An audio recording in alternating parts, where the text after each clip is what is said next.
की प्यास पार्ट 2।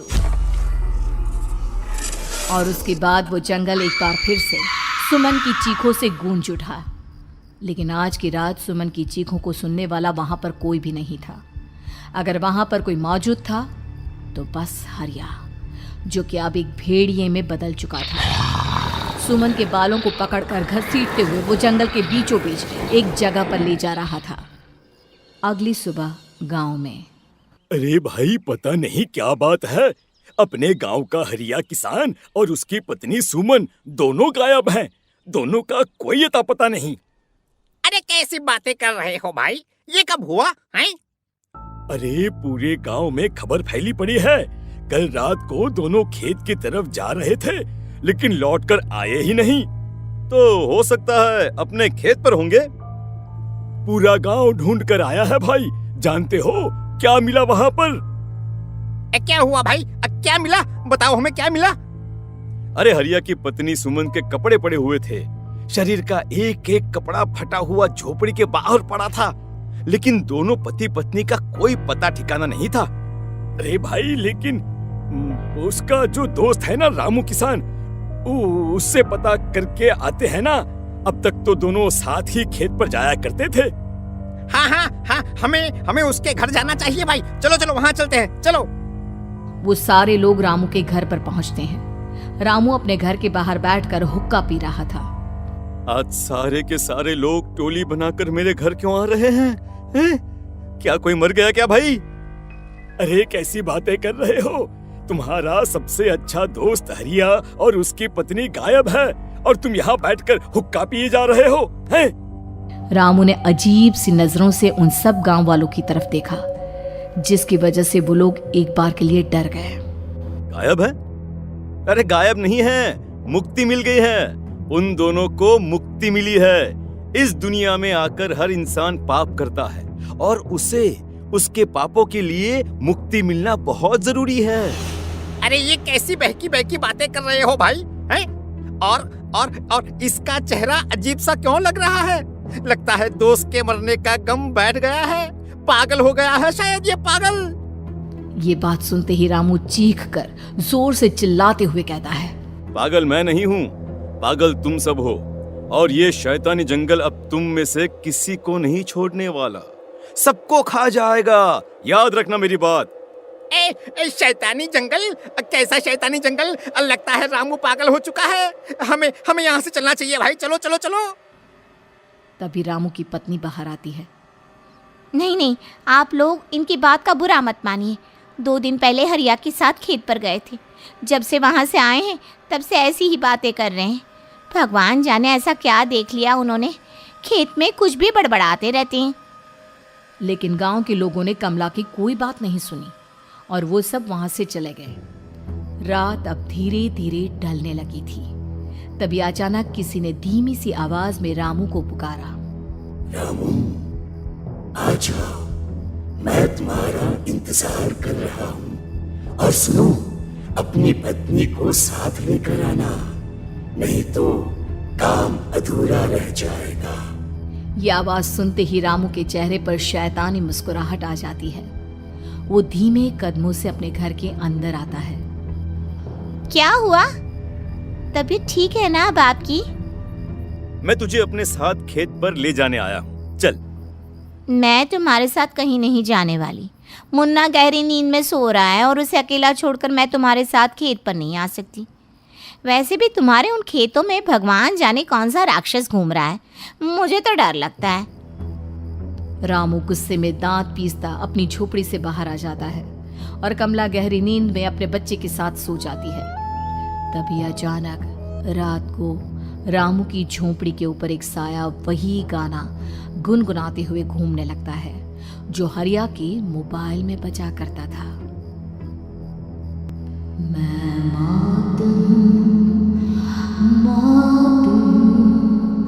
मौत जो पसरी है चारों ओर, जो आएगी कहीं से भी निगल जाएगी सबको। मैं मौत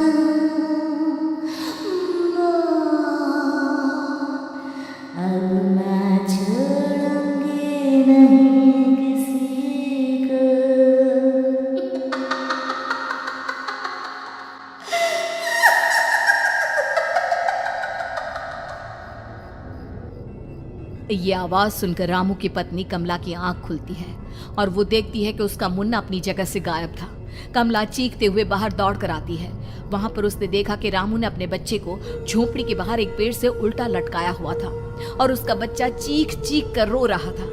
वहीं दूसरी तरफ एक साया बच्चे के ठीक नीचे आग जलाकर उसके चारों तरफ हैवानों की तरफ नाच रहा था। छोड़ दो मेरे बच्चे को। अरे क्या कर रहे हो तुम? शर्म नहीं आती तुम्हें अपने ही बच्चे को इस तरह मौत के हवाले करते हुए? अपना बच्चा? किसने कहा ये मेरा बच्चा है? अरे ये तो उस रामू की औलाद है, इस गांव के किसान रामू की, और मेरी दुश्मनी इस गांव के हर इंसान के साथ है। क्या कैसी बात कर रहे हो तुम? और ये औरत कौन है? ये मेरे बच्चे को खा जाएगी। तभी अचानक से उस साया ने एक बेहद खतरनाक दिखने वाली औरत का रूप ले लिया और उसकी आंखों से आग निकल रही थी। सही पहचाना तूने, मैं तेरे बच्चे को खा जाऊंगी। अगर तू अपनी इस हैवान पति रामू के साथ जंगल नहीं आई तो मैं तेरे बच्चे को खा जाऊंगी। लेकिन क्यों? आखिर क्या चाहती हो तुम मुझसे? मुझे जंगल क्यों ले जाना चाहती हो? औरत बुरी तरह से ठहाके मार मार कर जोर जोर से हंसने लगी और साथ में रामू भी। ये तो तुझे वहां चलने के बाद ही पता चलेगा ना। अगर तू नहीं आई तो थोड़ी देर में तेरा ये बच्चा आग में जलकर मर जाएगा। चल जल्दी। नहीं नहीं, मेरे बच्चे को छोड़ दो। तुम जहाँ कहोगे मैं तुम्हारे साथ चलने के लिए तैयार हूँ। और उसके बाद उस बच्चे को झोपड़ी में लिटाकर आगे आगे वो साया चल रहा था और उसके पीछे पीछे रामू अपनी पत्नी के बाल पकड़कर उसे घसीटते हुए जंगल की तरफ ले गया। जंगल में जाने के बाद, कितनी खूबसूरत हो तुम। आज की रात बस तुम और मैं एक दूसरे के साथ रहेंगे। मुझे तुमसे बहुत डर लग रहा है। तुम्हें क्या हो गया है? तुम तो बिल्कुल ठीक थे। वो होगा जो हमारे बीच होना चाहिए। तो आओ आओ, अपने आप को मेरे हवाले कर दो। कमला ने डर की वजह से अपनी दोनों आंखें कसकर बंद कर ली थी। रामू ने बुरी तरह से चीख कर कमला से कहा, आंखें खोलो अपनी और मेरी तरफ देखो। कमला ने जैसे ही अपनी आंखें खोली उसने देखा कि रामू एक खतरनाक खूनी हैवान में बदल चुका था। कौन हो तुम? जाने दो मुझे। क्या चाहते हो मुझसे? वही जो एक आदमी एक औरत से चाहता है। मैं तुम्हारा पति रामू नहीं, बल्कि इस जंगल का एक भेड़िया हूँ, और आज की रात तुम्हारे खून से अपनी प्यास बुझा जाऊं। और उसके बाद वो जंगल कमला की दर्दनाक चीखों से गूंज उठा।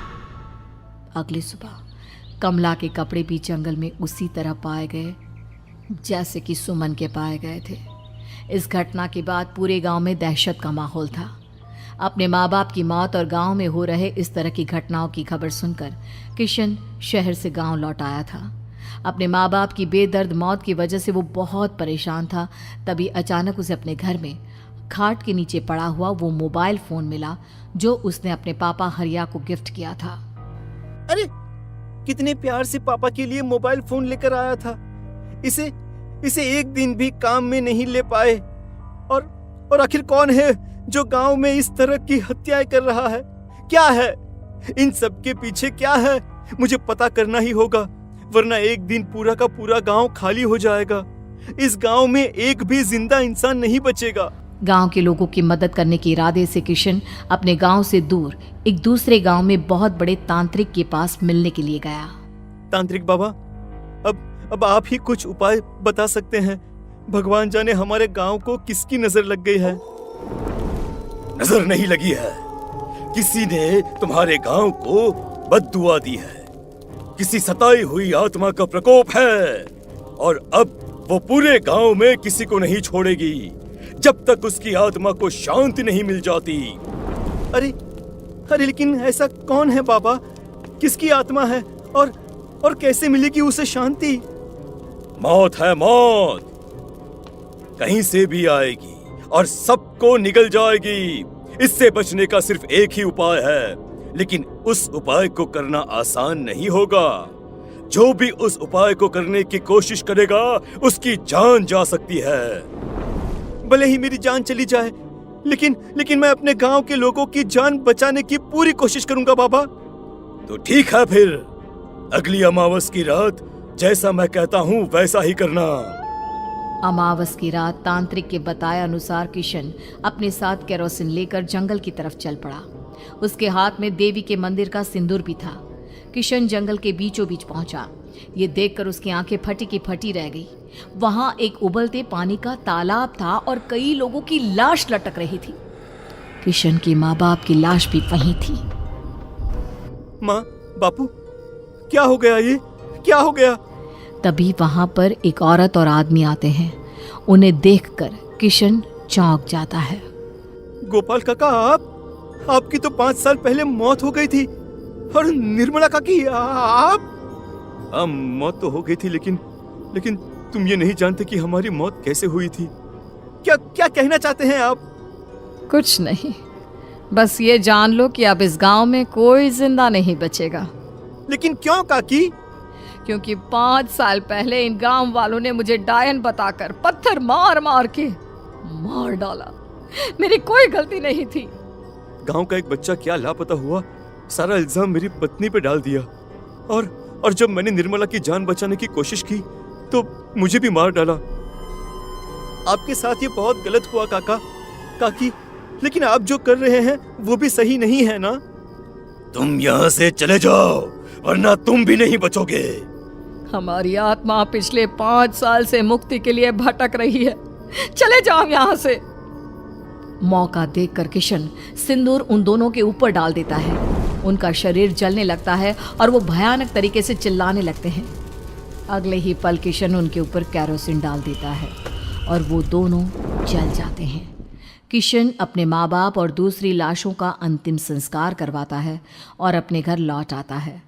लेकिन वो अभी भी इस बात से अनजान है कि मोबाइल अभी भी बज रहा था। मैं मौत हूँ।